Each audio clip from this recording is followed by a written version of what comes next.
But anyway, I'm great to be here. Lee Syatt, what's happening?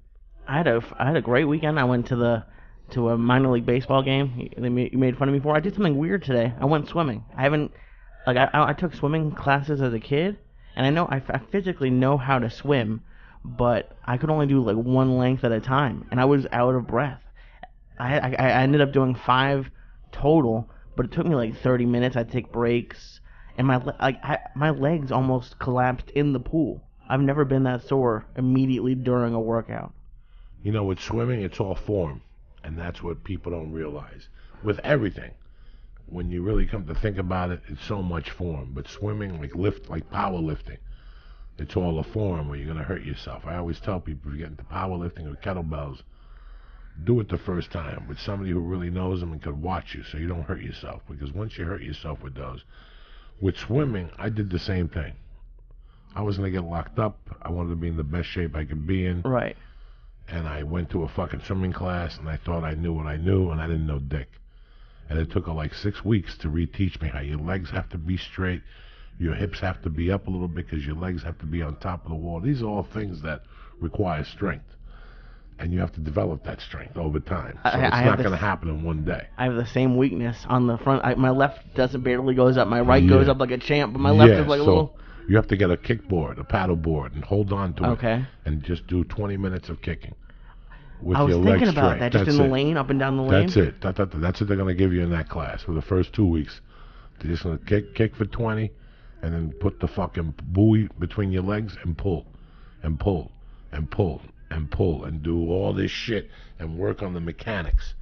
Because the mechanics of the swim, when you raise your right hand, it's not that you raise your head and toughen your neck muscles. Okay. That's not what they want you to do. They want you to stay loose in the water. Okay, so as you're swimming, boom, the left goes over, but when the right goes over, you turn with the right, not pick up, but turn with the right, and then exhale as you go in. You have 2 exhales, and then pull up again, and that's all mechanics that you have to work. So you have to work your upper body, right, and then you have to work your lower body, and then put them together. And the breathing. And like that was one of your main reasons for starting jiu-jitsu, and I'm just realizing now with every workout that I've ever done, breathing has always been an issue. Breathing controls everything. Dr. Belief spoke about it. Boss Rutan speaks about it. Alberto Crane speaks about it. Higa Machado speaks about it. The Gracie speaks about it with the kind of yoga with the drum that the Santa Claus looking motherfucker teaches. The flame of death, the breath of death, and all that stuff. They all talk about how breathing controls everything. Because when you get scared right away, your breathing goes up. And you can't control your breathing. If you control your breathing, you control everything. And that's what I wanted to force myself to do when I walked in those doors. Well, I found out I had the deficiency, and it really bothered me.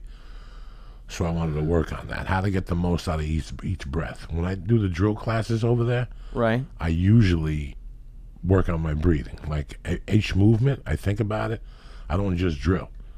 I move to how I want to breathe. So I practice it.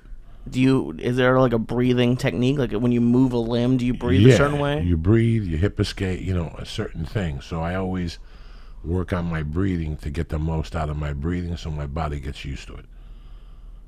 But breathing is everything. And with swimming, your body has to be non-muscular. Your body has to be soft.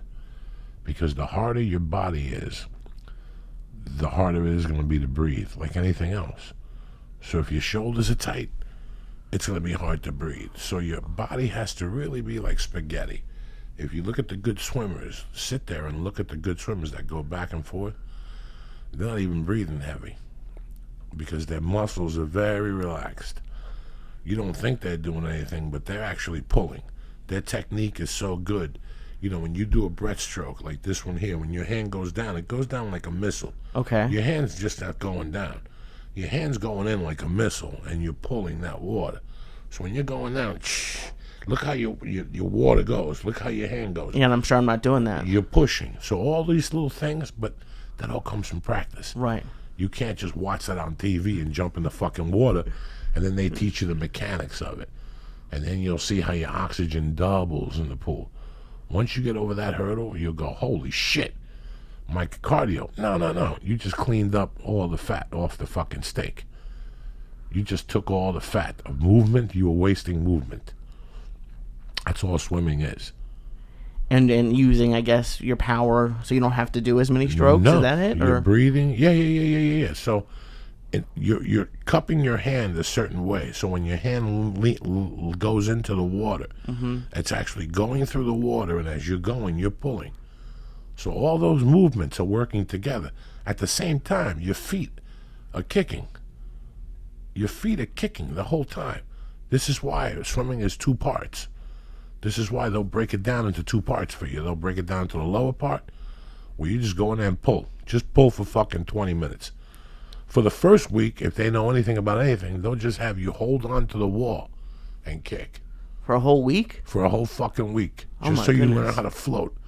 Your body will automatically teach itself how to float above. So your hips will be a certain way, so you'll kick naturally. Because that's going to be the clinker. You'll see that all of a sudden your ass, for you to kick naturally how they want you to kick, your knees have to be slightly bent. Just slightly. But the whole time you're kicking, and it's slightly bent. You're not splashing. You're kicking. Big difference.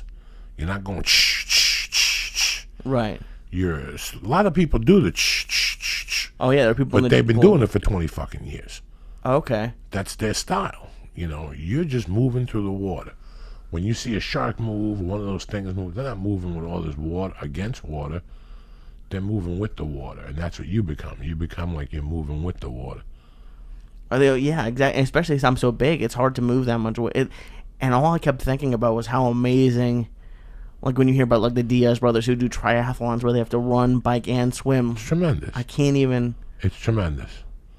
Before I got locked up, let me tell you something. When I got sentenced, they asked to see if I could. They asked to see if I could get a continuance and if I could stay out a few days. And the main thing I was going to do was go apologize to that swim teacher, because I just stopped going to a class the day I got sentenced. I went to that class for about 9 months before I got sentenced. Wow. And I went to that class in the winter.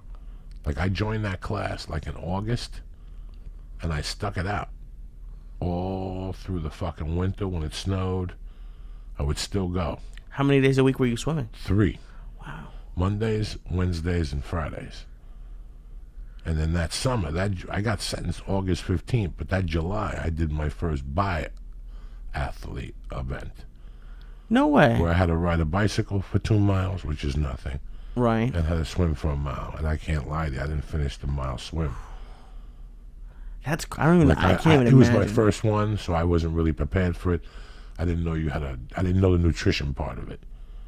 Just the nutrition part of it, and I got knots in my stomach, and that's it, but it was interesting. I didn't finish it, but it was interesting. Yeah, I can't. I don't even know. Like, I could barely do a length. I don't even know what a mile is. But that took 9 months to accomplish. I was always riding my bike. My ex-wife had what do you call those big bikes with the tires? A beachcomber. Mountain bike? Oh, okay. Yeah. A beachcomber. I always had a beachcomber for some reason, and I always rode it to Hertz and back. They really had a bike trail that you had to obey, and it was off the car lane. So I didn't mind riding my bicycle to Hertz and back there, because it was not on the street. And you'd ride it even in the snow? Oh, on the snow they picked me up. Oh, okay. They picked me up. Jesus. That's yeah, so I'm just having fun doing it. I'm just trying to do different things.